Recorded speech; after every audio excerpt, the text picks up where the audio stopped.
Waldo Cabrera. It doesn't matter if you have a newborn or kids that like to roam free. Join me on a trip from shore to shore on My Long Island Family. My Long Island Family is brought to you in part by the Allied Foundation, a not-for-profit organization. For more information, visit alliedfoundation.org. 1, 2, 3.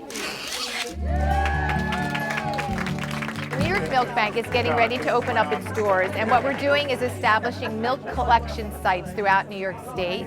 And this is a facility where a mother can easily donate extra milk once she has been approved as a donor. The milk is going to be used to save lives of premature infants. There are 23 milk banks in the United States right now. There's another 5 in development. New York Milk Bank is one of these 5. It's becoming more and more well known as the research is revealed that babies do better on donor milk than they do on formula.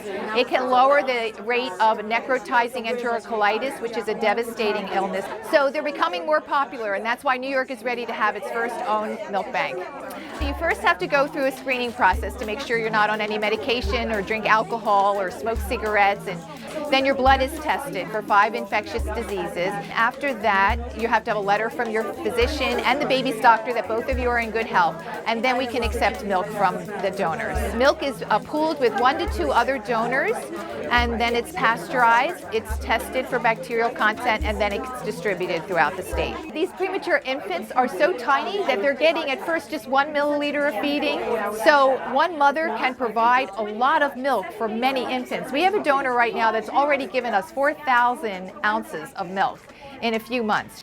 Thank you so much for coming out this morning to support the opening of our first milk depot on Long Island via the New York Milk Bank. Unfortunately, our social climate still in the U.S. and in New York isn't fully comfortable with breastfeeding and breasts being made to make human milk and to feed our babies. We're still trying to help make our culture more comfortable with this is what we have them for, this is their purpose, this is normal. I mean, even this event, when I was telling family, friends over the past weeks about it, people will still snicker and make comments, and I kind of know at this point it just kind of rolls off my shoulders and you just move on. When people donate, we keep a log, date and time of receiving the milk, the donor's name, estimated number of ounces, the date, the time, and then we keep temperature logs for our freezer, which is maintained between -18 and -20. If you store it in a deep freezer, 0 below, you can store it for a year, so you've got a long shelf life. I didn't have a very good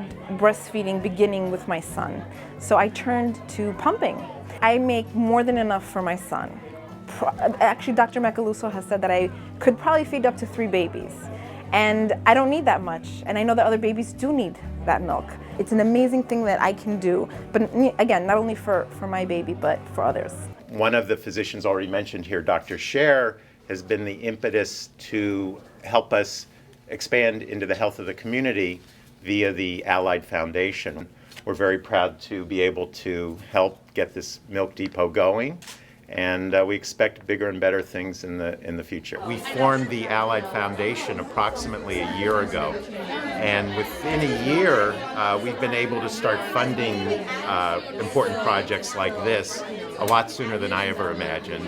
We help the premature baby, we help cut costs and expenses to the medical system, and it's good for the overall community. I've been tirelessly working on legislation to help expand the access to human milk. Right now it's become almost like a black market where mothers have to go to other mothers or on unscrupulous sites to actually access breast milk. That's not what we want for fellow New Yorkers. We didn't have milk depots before throughout the state, and so moms are excited to have this resources in their backyard. You can feel the excitement in the room. We all agree that donor breast milk is the best. Now let's give access to it.